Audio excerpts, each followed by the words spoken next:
하나님의 말씀 함께 보겠습니다. 하나님 말씀은 출애굽기 34장 10절부터 28절까지의 말씀입니다.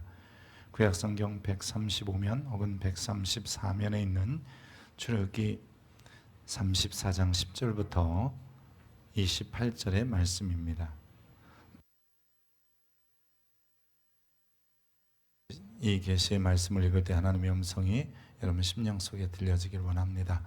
여호와께서 이르시되 보라 내가 언약을 세우나니 곧 내가 아직 온 땅 아무 국민에게도 행하지 아니한 이적을 너희 전체 백성 앞에 행할 것이라. 너가 머무는 나라 백성이 다 여호와의 행하심을 보리니 내가 너를 위하여 행할 일이 두려운 것임이니라. 너는 내가 오늘 내게 명령하는 것을 삼가 지키라. 보라 내가 내 앞에서 아모리 사람과 가나안 사람과 헷 사람과 브리스 사람과 휘 사람과 여부스 사람을 쫓아내리니 너는 스스로 삼가 내가 들어가는 땅의 주민과 언약을 세우지 말라. 그것이 너희에게 올무가 될까 하노라. 너희는 도리어 그들의 제단들을 헐고 그들의 주상을 깨뜨리고 그들의 아세라상을 찍을지어다. 너는 다른 신에게 절하지 말라. 여호와는 질투라 이름하는 질투의 하나님이니라. 너는 삼가 그 땅의 주민과 언약을 세우지 말지니 이는 그들이 모든 신을 음란하게 섬기며 그들의 신들에게 제물을 드리고 너를 청하면 내가 그 제물을 먹을까 함이며 또 내가 그들의 딸들을 내 아들들의 아내로 삼음으로 그들의 딸들이 그들의 신들을 음란하게 섬기며 내 아들에게 그들의 신들을 음란하게 섬기게 할까 함이니라. 너는 신상들을 부어 만들지 말지니라. 너는 무교절을 지키되 내가 내게 명령한 대로 아비벌 그 절기에 이레 동안 무교병을 먹으라. 이는 내가 아비벌의 애굽에서 나왔음이니라. 모든 첫 태생은 다 내 것이며 내 가축의 모든 처음 난 수컷인 소와 양도 다 그러하며 나귀의 첫 새끼는 어린 양으로 대속할 것이요 그렇게 하지 아니하려면 그 목을 꺾을 것이며 내 아들 중 장자는 다 대속할지며 빈손으로 내 얼굴을 보지 말지니라. 너는 엿새 동안 일하고 일곱째 날에는 쉴지니 밭갈 때에나 거둘 때에도 쉴지며 칠칠절 곧 맥추의 초실절을 지키고 새 말에는 수장절을 지키라. 너희의 모든 남자는 매년 3번씩 주 여호와 이스라엘의 하나님 앞에 보일지라. 내가 이방 나라들을 내 앞에서 쫓아내고 내 지경을 넓히리니 내가 매년 3번씩 여호와 내 하나님을 뵈려고 올 때에는 아무도 내 땅을 탐내지 못하리라. 너는 내 제물의 피를 유교병과 함께 드리지 말며 유월절 제물을 아침까지 두지 말지며 내 토지 소산에 처음 익은 것을 가져다가 내 하나님 여호와의 전에 드릴지며 너는 염소 새끼를 그 어미의 젖으로 삼지 말지니라. 여호와께서 모세에게 이르시되 너는 이 말들을 기록하라. 내가 이 말들의 뜻대로 너와 이스라엘과 언약을 세웠음이니라 하시니라. 모세가 여호와와 함께 40일 40야를 거기 있으면서 떡도 먹지 아니하였고 물도 마시지 아니하였으며 여호와께서는 언약의 말씀 곧 십계명을 그 판들에 기록하셨더라. 아멘. 이것은 하나님의 말씀입니다. 이스라엘의 토라의 주석선을 미드라시라고 합니다. 그 미드라시라는 책은 이스라엘 사람들이 성경을 이렇게 주석한 책이에요. 이 미드라시를 보면 하나님께서 왜 굳이 광야에서 이스라엘 백성들에게 토라 혹은 말씀, 율법을 주셨는지에 대해서 3가지로 언급합니다. 첫째는 토라는 60만 명이 되어야 주신다. 그래서 하나님께서는 이스라엘의 인구가 60만이 찰 때까지 기다리셨다가 광야에서 주셨다는 거고요. 두 번째는 하나님은 이스라엘 백성들을 훈련시키고 그리고 나서 토라를 주셨다. 10가지 재앙이나 즉 기적 혹은 이를 가르치는 기적 또 광야에서 물과 양식의 문제를 통해서 하나님은 저들을 시험하신 이후에 즉 훈련시킨 이후에 토라를 주신 거예요. 그래야만 토라를 주셨을 때 누구나 쉽게 잘 받아들일 수 있기 때문입니다. 세 번째는 하나님으로부터 토라를 받아서 가르칠 귀한 사람이 준비되어야 토라를 주시는데, 모세는 이스라엘 역사상 가장 적당한, 즉 토라를 하나님께로부터 받아서 백성에게 전달할 온유하고 충성스러운 사람이었기 때문에 모세가 나타나기까지 기다리셨다가 광야에서 주셨다라고 주석하고 있습니다.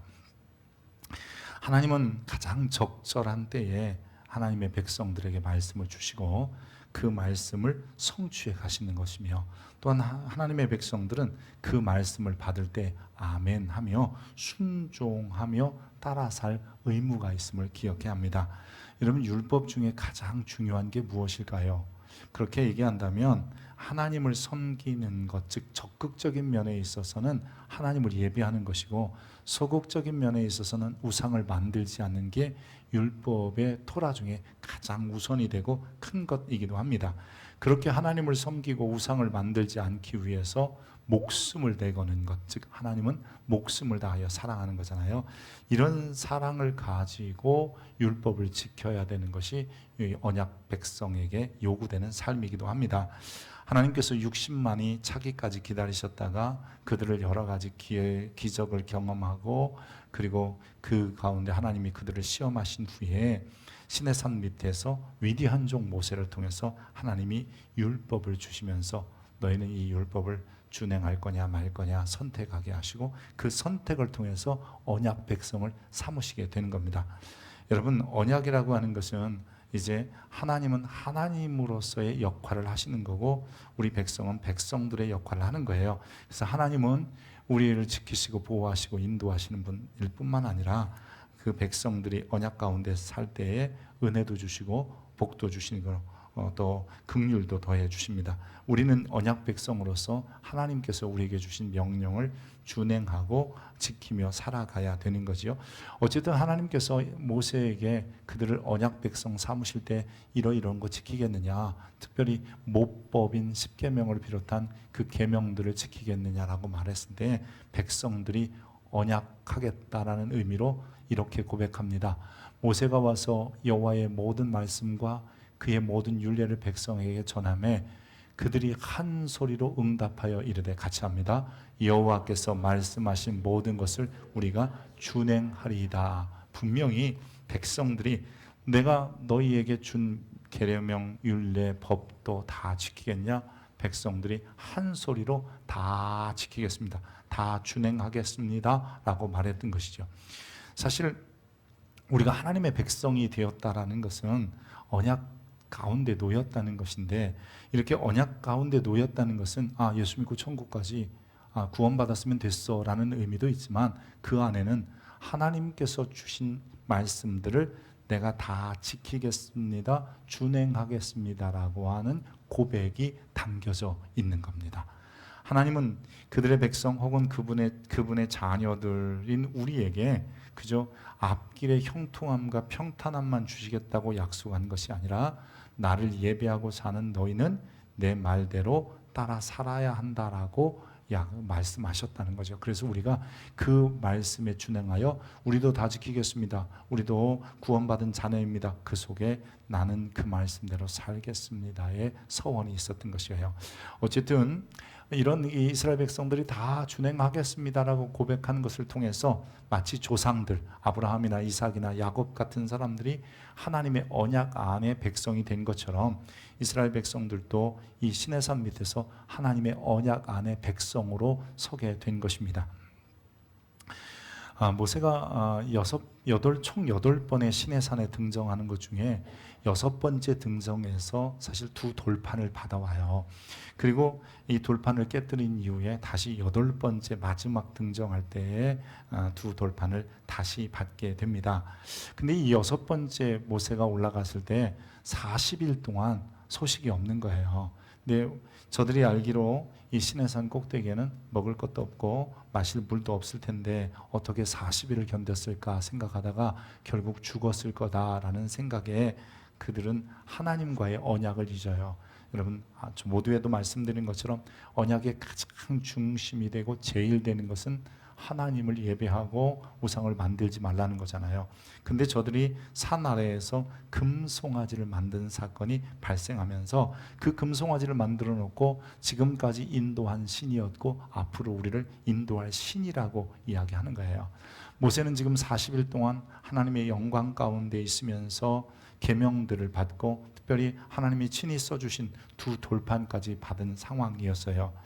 그렇게 모세는 하나님의 영광 중에 있는데 밑에는 금송아지 만드는, 즉 하나님의 언약을 까마득하게 잃어버리고 저들은 금송아지 앞에서 제사하며 먹고 마시며 뛰놀았던 거예요. 결국 모세가 하나님의 말씀을 듣고 내려오다가 백성들의 모습을 보면서 자기도 모르게 자기가 가지고 내려오던, 즉 하나님께 받은 두 돌판을 던져서 깨뜨리게 되는 겁니다. 그 두 돌판에는 무엇이 기록되어져 있었을까?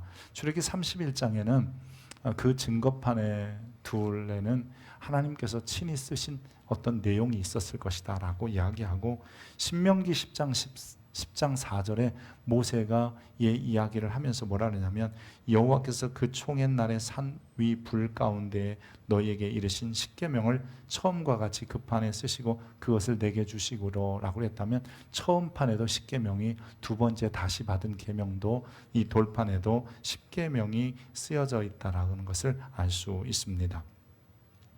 모세가 금송아지를 만들던 백성들의 문제를 다 정리하고 해결하고 나서 하나님의 명령대로 이제 두 돌판을 다시 자기가 깎아 만들어서 가지고 산에 올라갔어요. 처음 거는 하나님이 직접 돌판까지 준비하셨는데 두 번째 거는 모세가 만들어서 돌판을 가지고 산에 오릅니다. 제가 모르긴 몰라도 모세가 손에 안고 가지는 않았을 거고 등에 이렇게 지고 가거나 여호수아와 함께 대부분 올라갔으니까 한 짝씩 가지고 들고 올라갈 수도 있었을 것 같아요. 그때 하나님은 처음 거와 똑같이 그 내용 안에다 십계명을 기록하십니다.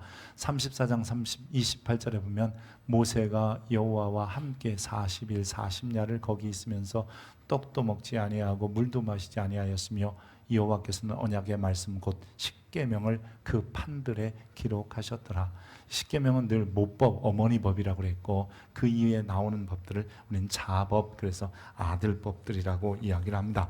하나님께서는 모세에게 두 돌판을 다시 주면서 이제 백성들과 새로운 언약을 맺기를 원하시는 거예요. 근데 여러분, 이렇게 새 언약이라고 하면 우리가 종종 착각하는 것은, 하나님 예수님께서도 오셔서 새 언약 그러면 이 언약이 바뀐 것처럼, 즉 언약의 내용이 변경된 것처럼 느껴질 수 있습니다. 이것은 언약의 변경이 아니라 언약을 깨뜨린 백성들을 다시 언약 백성으로 삼아주시는 거예요. 여러분, 국가 간의 조약을 깨뜨리고 어떤 협약을 깨뜨리면 다시 맺지 않는 한 이전 것은 브로큰된 거잖아요. 그래서 하나님과 우리 사이에 언약이 깨졌는데 하나님께서 다시 우리를 언약 대상자로 만드시는 것이죠. 그래서 오늘 본문 10절에 보면 여호와께서 이르시되 보라 내가 언약을 세우나니, 다시 언약 세우자라고 그 언약을 깨뜨렸던 금송아지 사건을 통해서 하나님을 제사해야 된 이들이 우상을 제사하고 하나님을 섬겨야 되는 그 사람들이 우상을 만들어서 섬겼던 이런 모습에서 깨뜨려진 언약을 다시 주님께서 세우시기 위하여 그들을 부르시는 겁니다. 사실 이 언약을 깨뜨린 사람들 다 죽을 수밖에 없고 멸할 수밖에 없었어요. 오죽했으면 하나님께서 뭐라고 하시냐면, 내가 이 백성을 다 멸하고 너로 큰 민족을 이루게 하시겠다라고까지 말씀하세요. 그때 모세가 3번의 중보기도, 그 중에 7번째 산에 올라가서 중보기도 하며 하나님의 긍휼을 얻게 되는 거죠. 어쨌든 언약을 깨뜨린 자들을 다시 언약의 자리에 부르셨다는 것은 하나님의 용서, 하나님의 자비, 하나님의 사랑이 그 가운데 나타난 것이에요. 그래서 이 언약이 깨어진 사람들을 재언약자로 삼으신 것은 하나님의 은총, 즉 신의 사랑이며 우리말로 하나님의 은혜라고 할 수밖에 없어요. 여러분, 하나님께서 그 사랑하시고 그 은혜를 베푸셨기에 그 백성을 언약 자리에 세운 거지, 그들이 경건해져서 무슨 회개를 잘해서 아니면 뭔가 하나님 앞에 행위가 발라서 그렇게 된 게 아니에요. 하나님은 그들의 행위를 보시면서도 벌하지 아니하시고 용서하시고 사랑하셔서 다시 언약 자리로 부르신 것은 그저 하나님의 은혜 이외에는 설명할 길이 없습니다. 여러분, 하나님께서 하나님을 떠난 백성들을 부르셔서 구원하신 것도 하나님의 은혜요. 우리도 하나님의 은혜 가운데 있는 겁니다. 근데 여러분, 이렇게 하나님과의 언약을 깨뜨리는 일이 시내 산에서만 있었던 게 아니에요. 이제 저들이 바알 부올 사건이라고 하는 민수기 25장에 기록됐는데, 이스라엘 백성들이 시내 산을 출발해서 가데스 바네아를 거쳐서 마지막 도착한 곳이 약 한 40년쯤 후에 도착한 곳이 모압 평지였습니다. 이 모압 평지의 한 부분이 시딤 골짜기이고, 이 시딤 골짜기 가까운 데에 모압 여인들이 살았는데, 이 이스라엘 백성들이 보니까 모압 여인들이 이쁘기도 하고 또 저들이 섬기는 신들도 신기하기도 해서 그만 그들과 함께 그저 교제하고 교통하다 보니까 이 모압 여인들이 섬기는 신, 즉 바알, 즉 토착신인데, 바알 신을 섬길 때 이스라엘 백성들을 초청하니까 그에 같이 가서 그냥 그곳에서 절하고 먹고 마셨다. 여러분, 이 신 앞에서 먹고 마시는 것이 우상숭배 제의적인 가장 이 보편적인 일들이거든요. 그래서 민수기 25장에 보면 이스라엘이 시딤에 머물러 있더니 그 백성이 모압 여자들과 음행하기를 시작하니라. 그 여자들이 자기 신들, 즉 토착신인 바알 신인데, 이 제사할 때에 이스라엘 백성을 청함에 백성이 먹고 그들의 신들에게 절함으로 또다시 하나님과의 언약을 깨뜨리고 있는 겁니다. 금송아지는 애굽 신을 본떠서 만든 거예요. 애굽의 아피스라는 신을 본떠서 만든 것이고, 반면에 바알은 가나안의 토착신이었습니다. 근데 이런 애굽의 신을 본떠 만들었던, 아니면 토착신을 섬겼던 이것은 하나님 외에 다른 신을 섬기지 말고 우상은 만들지도 말라는 그 제일되는 하나님의 언약을 깨뜨리는 일이 발생한 거예요. 여러분, 언약을 깨뜨린 백성, 하나님의 말씀대로라면 다 멸하실 수밖에 없지만 하나님은 그들을 긍휼히 여기서 언제나 다시 언약의 자리로 부르셨다는 거예요. 이 언약의 자리로 부르실 때 언약을 변경한 게 아니에요. 굳이 언약이 뭐예요? 라고 하면 이런 거잖아요. 나는 너희 하나님이 되고 너희들은 내 백성이 될 거다, 뭐 이런 건데, 그 일을 하나님이 결코 잊지 아니하시고 다시 그들에게 하나님 앞에 돌아올 수 있는 길을 열어주신 거예요. 그래서 언제나 언약의 자리로 부르실 때는 하나님의 은혜를 기억하는 거예요. 광야 40년뿐만 아니라 사사 400년, 그리고 왕정시대에도 이런 일들이 여러 차례 반복되고 있습니다. 그럴 때마다 하나님은 그 백성을 멸하지 아니하시고 저들의 행위대로 판단하지 아니하시고, 때로는 그 은혜를 베푸사 다시 한번 언약의 자리로 재차 3차 수없이 다시 불러주셨습니다. 여러분, 남유다가 멸망할 때쯤 되면, 멸망은 586년 BC에 멸망합니다만, 이때의 상황이 어땠냐면, 여러분, 예레미야에게 예루살렘 거리를 빨리 다녀봐라, 거기에 의로운 자 한 사람만 있어도 그 한 사람을 인하여 내가 이 백성을, 이 성읍을 용서하리라 그랬는데 한 사람도 찾을 수 없었다는 거예요. 의롭다라는 것은 하나님의 언약 백성으로 살아간다는 뜻이거든요. 그러니까 하나님의 언약 백성으로 사는 사람 단 한 사람도 없었다?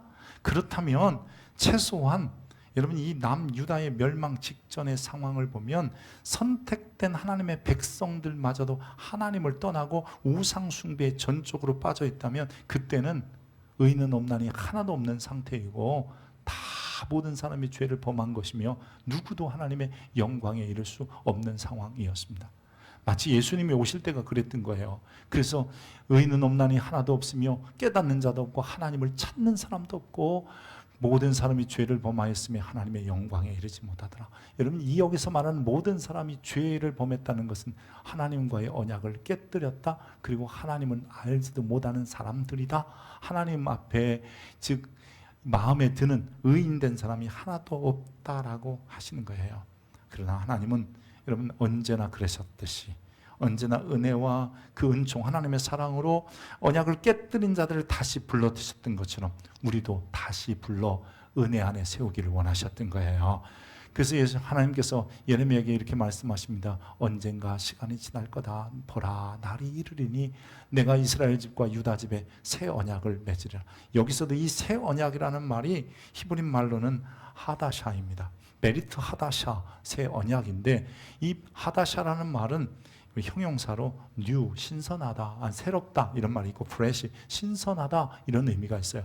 그러니까 주님께서 내가 너희에게 새 언약을 맺는다는 것은 new라는 개념보다는 신선한 의미의 언약, 즉 이 비물질적인 것이니까 마음이 새로웠다, 갈아치울 수 있는 게 아니기 때문에 그 마음 안에 신선함을 주겠다, 이런 의미인데, 주님께서 신선한 언약을 세우겠다는 것은 언약 내용의 변경이 아니라 다시 그들을 정신히 새 언약의 자리에 세워서 내 은혜를 그들에게 베풀 거라고 말씀하시는 겁니다. 여러분, 출애굽도 처음부터 끝까지 하나님의 은혜였습니다.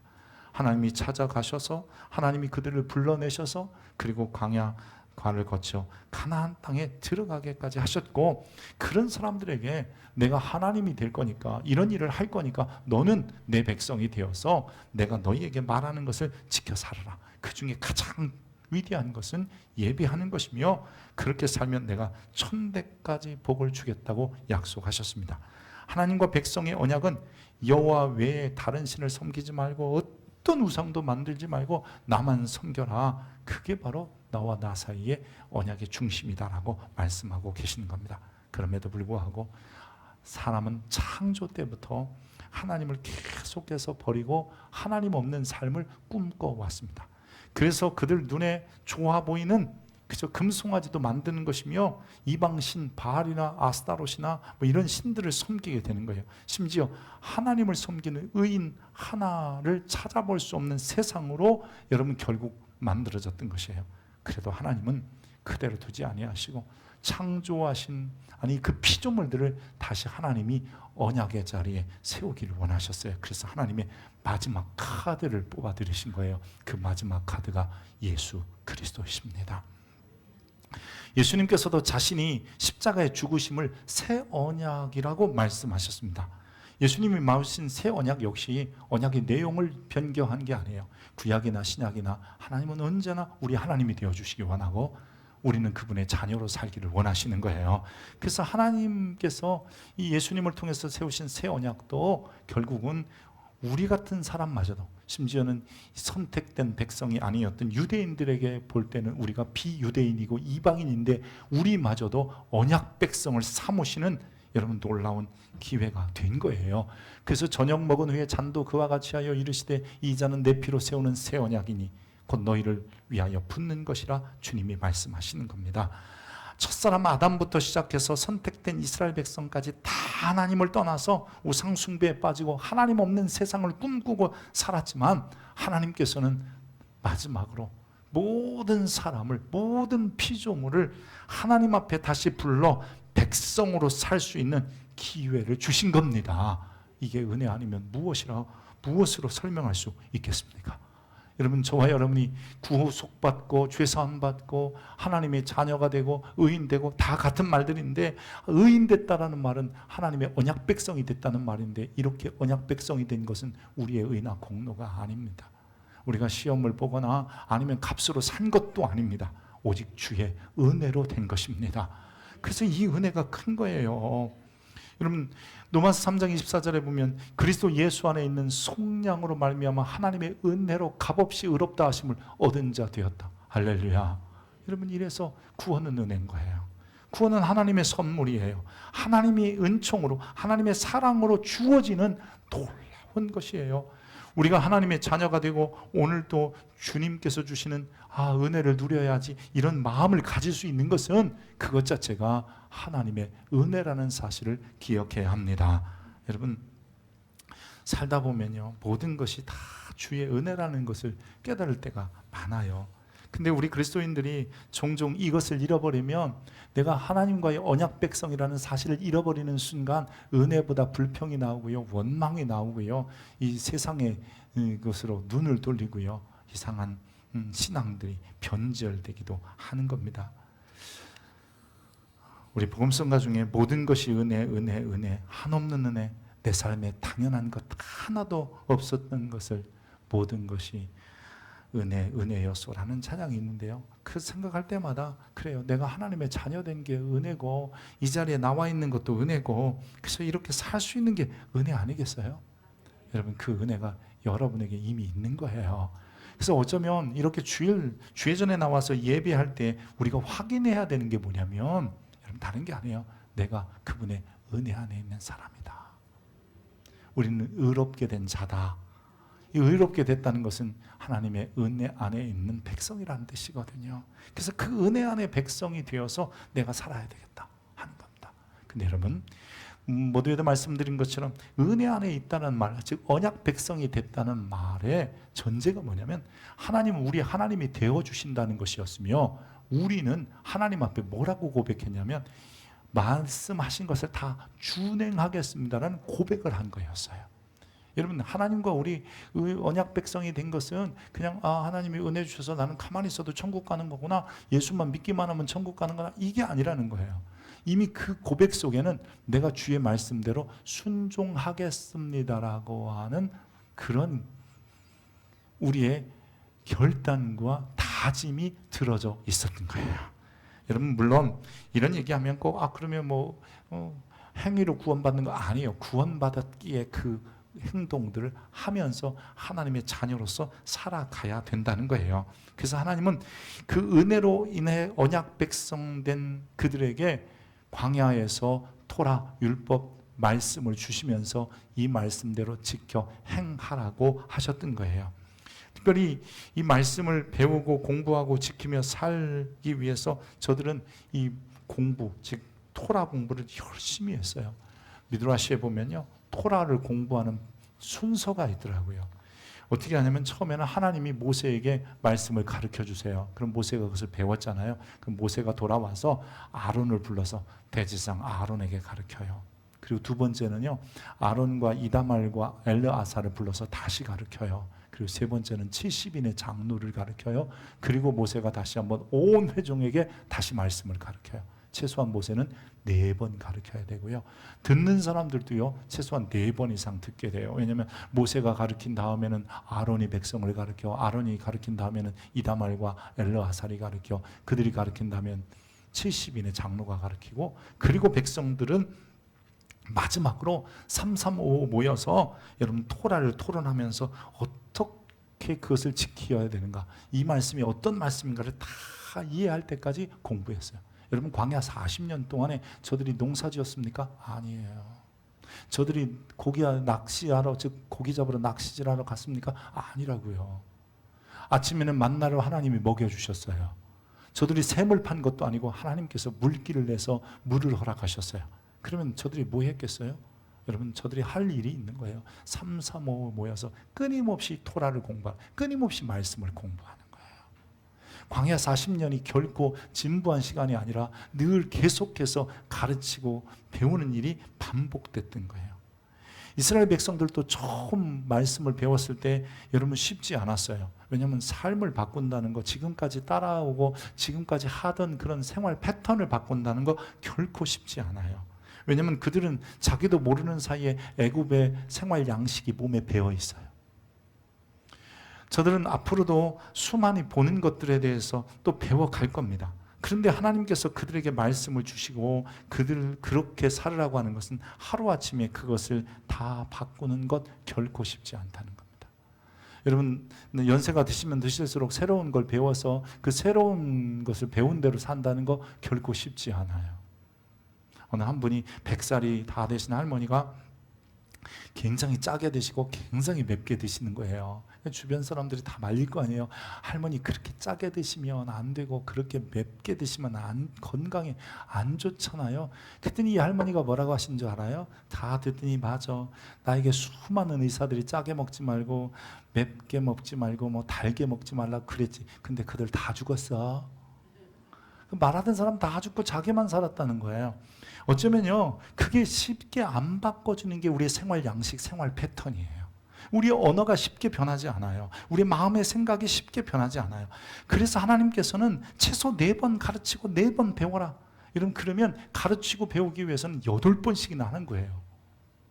또 아니면 그것도 안 되면 계속해서 그것을 말씀을 묵상하고 생각해라.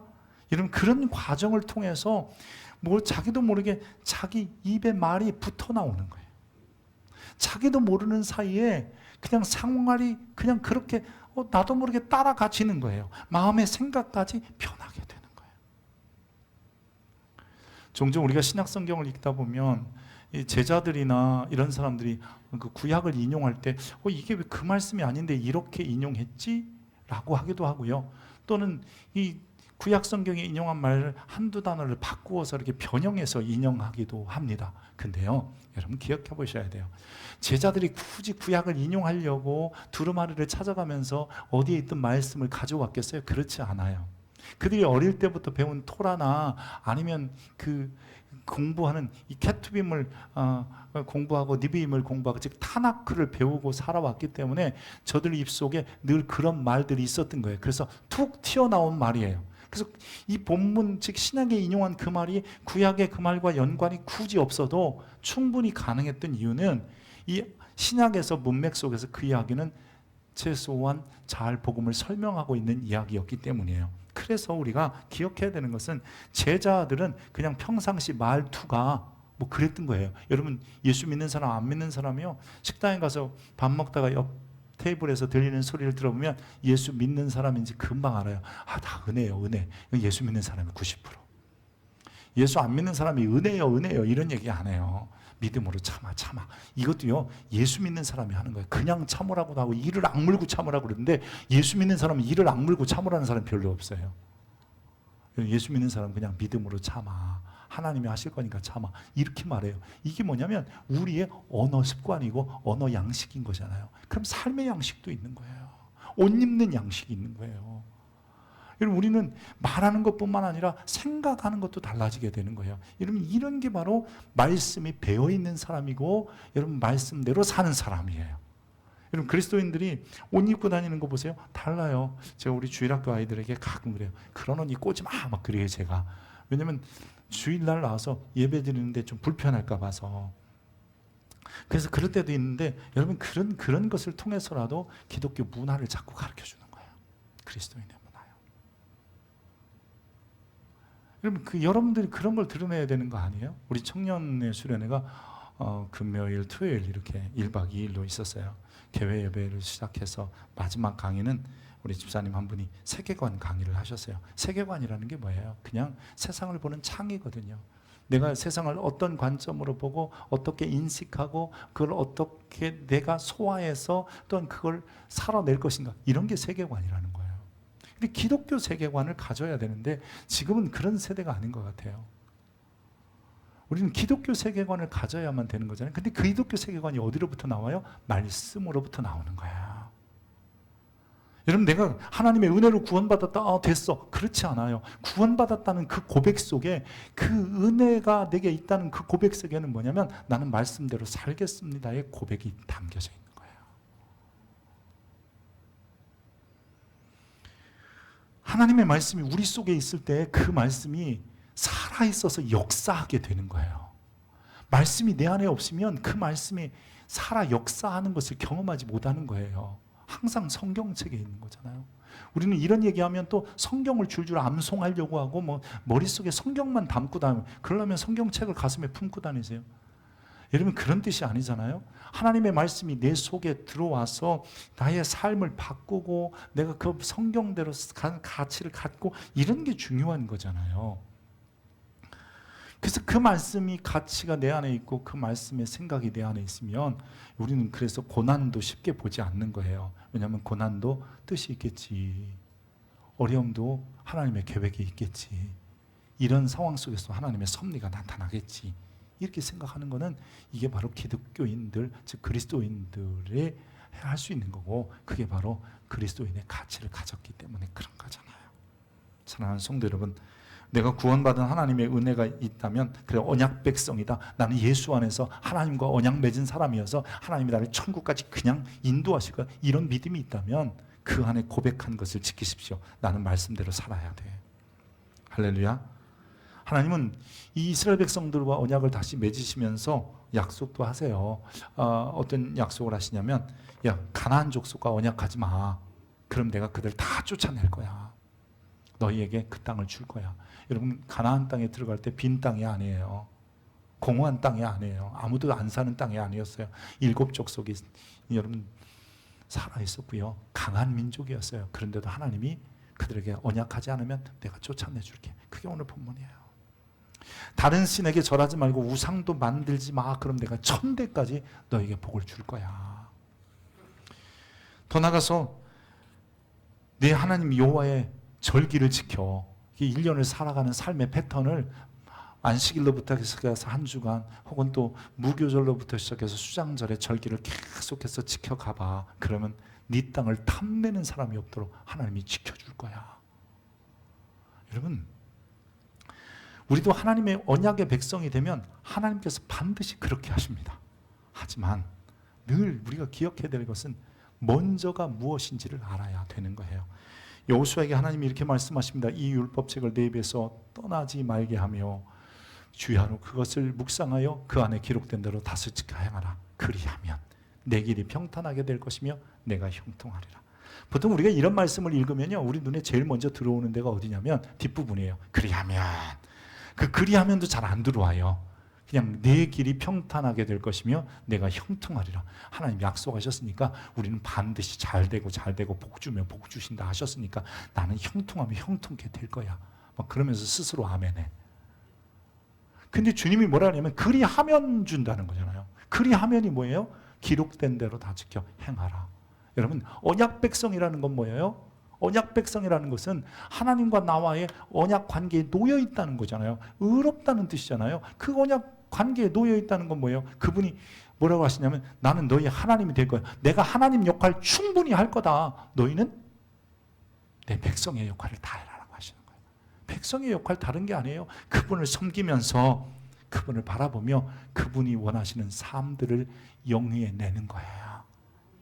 천국 가서가 아니라 이곳에서 영위에 낼 때 우리도 모르는 사이에 천국에서 눈을 뜨게 되는 것 아니겠어요?